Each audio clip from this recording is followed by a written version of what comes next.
Just decided to come up to the holding, and we've got some trespassers. And we've got a little friend here.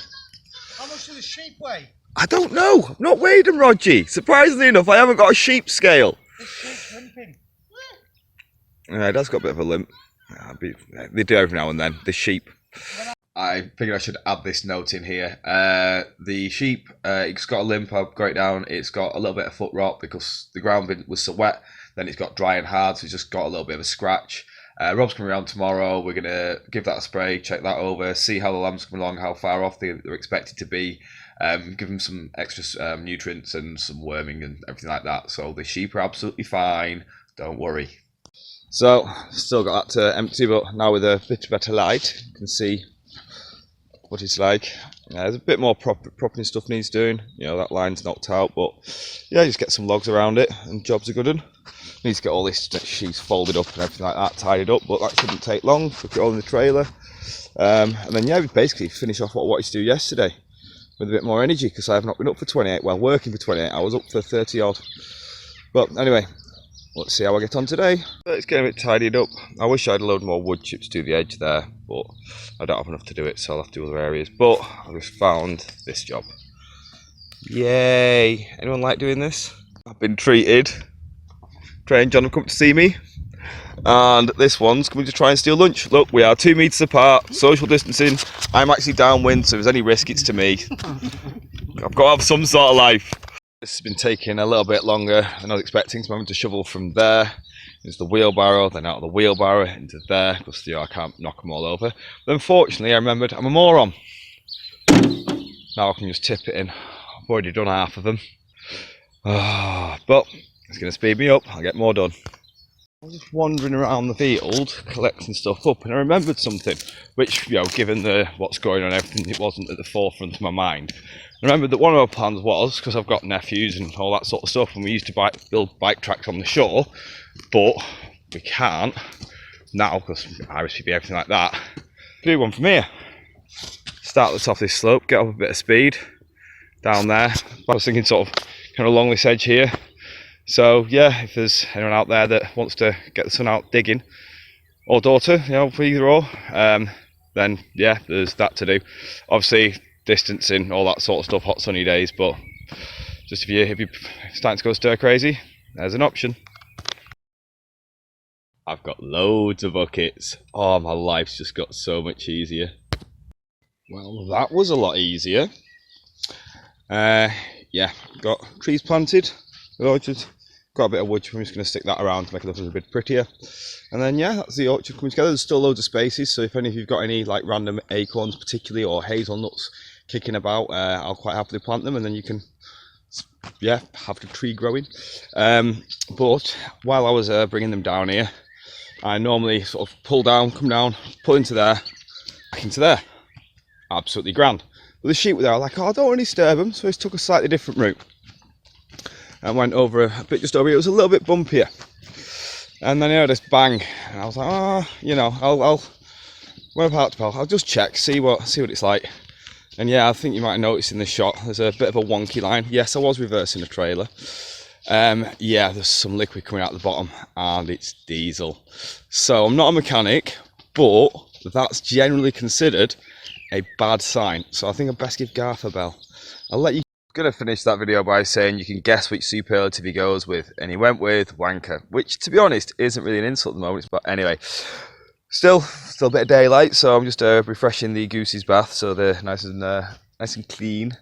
But yeah, I've been told to leave the car here for the night, so it's a walk home by the river for me, and then he's going to pop up tomorrow and have a look at it. Obviously I won't be anywhere around, I'll have to disappear and that, but I've got this patch sort of is rotivated now. It worked today. It was grass and that, but I'm just churning it in. I've got some organic matter over the top, churn that in, and then I'm going to put that frame basically then erected into a square in the centre, and then basically plant raspberries, not raspberries, black currants there, in the middle, and then there, and then basically allow this to become one massive blackberry bush that I can then harvest from, and that sort of creating that same microenvironment that nature would generate. But I can still harvest from it without having to be ripped to pieces by thorns.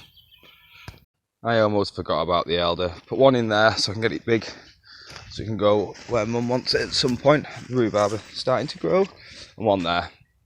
Really, I could just get elder from the woods, but I quite like having it in the orchard.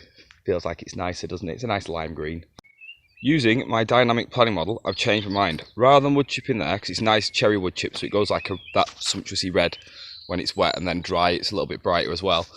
I'm going to place it, that's going to go under the blackberries over there, put a bit of colour over there. I'm going to use these stones around this, incorporating the logs as well, to basically turn it into, well, actually I'll leave that wood chip as well, but turn it into a massive bug hotel basically, and it'll be a good anchor for all these trees when it gets windy in the winter. 20-minute walk home, genius, and a couple of things I think on the way back. Yeah, I am putting this out public, but just so the public know, I've got, when Aldi had wilderness cameras on really cheap, bought loads of them that do night vision, everything like that. They're dotted around the holding, so anyone that tries to rob, I'm almost certainly going to see, plus railway line down one side, and I've got neighbours keeping an eye on everything from other angles, so yeah, don't try and rob me. But yeah, also earlier when John and Trey came up, I was reminded of something that I was going to ask John to do, but he didn't have time. Whereas now he's isolated. He's a keen painter, and I've got a tree on the crag that I absolutely love. It's a yew tree that grows out of the cliff face and stuff like that. Anyway, I pointed him the directions and met him near there. Obviously, social distancing, everything like that. And went and showed him the tree. So hopefully he's going to paint that for me, which would be awesome. And I showed him a cave as well. Once again, we didn't go in the cave. It's protected and everything like that. On the way out, the landowners might have come along and caught us, but they're a nice couple. I've spoken to them before, but it's one of them. It's national heritage. I've got to go and see it. Also, I was thinking, I didn't want people thinking that I'm minted or anything like that. I am absolutely broke. All that stuff that I've got up there, I have begged, borrowed and stole for free. Like the patios stuff that I got off Mark Davey, with the flags off Mathers. Even the concrete was stuff that was just lying around, you know what I mean? Like left over from jobs or whatever like that. It's all basically for free, which I quite like. Do you mean it's not? I'm not wasting. It's saving materials and getting a second life out of it, and reimagining things. Basically, complete shabby chic all the way through. I suppose that's what it is these days, isn't it? But yeah, like also when it comes to the finances, like one of the things I think people won't really think about is I was unemployed before all of this. Just had a bit of a rough time recently, and I was having to do bits and pieces on the side just to basically keep my head above water, not to have a thrifty, lavish lifestyle, but just to pay the bills, everything like that. Obviously, that work's now pretty much dried up, and I'm now on. So I'm completely stitched. Can't afford rent. Can't afford this. Can't afford everything. So yeah, we're all in the same boat. But I've got the ability to go out. So really, right now, I'm quite a rich guy in a way. So I'm making the most use of what I can do rather than whinging about what I can't and what's wrong. And yeah, just trying to put a bit of positivity out there. So that's sort of why I'm doing this, whether it's laughing at my screw ups or just watching it come together. And if anyone's still paying attention in a couple of weeks when the lambs are born, just seeing that, or the chickens going free. It's a dark time, and everyone's Facebook feeds and everything's just full of negativity. So I'm just trying to put a little bit of positivity out there. I know there was the not so great one in the middle, but it's part and parcel of life and the times, isn't it? So anyway, it smells like my cheese toasties are ready. Oh yeah, love a cheese toastie. And anyway, if you've watched all the way through, let me know what you think. Feel free to give me a stick. If it makes you laugh, that's even better. Even if it's at me, brilliant. And yeah, I'm still going to continue, and let's see where this ends up.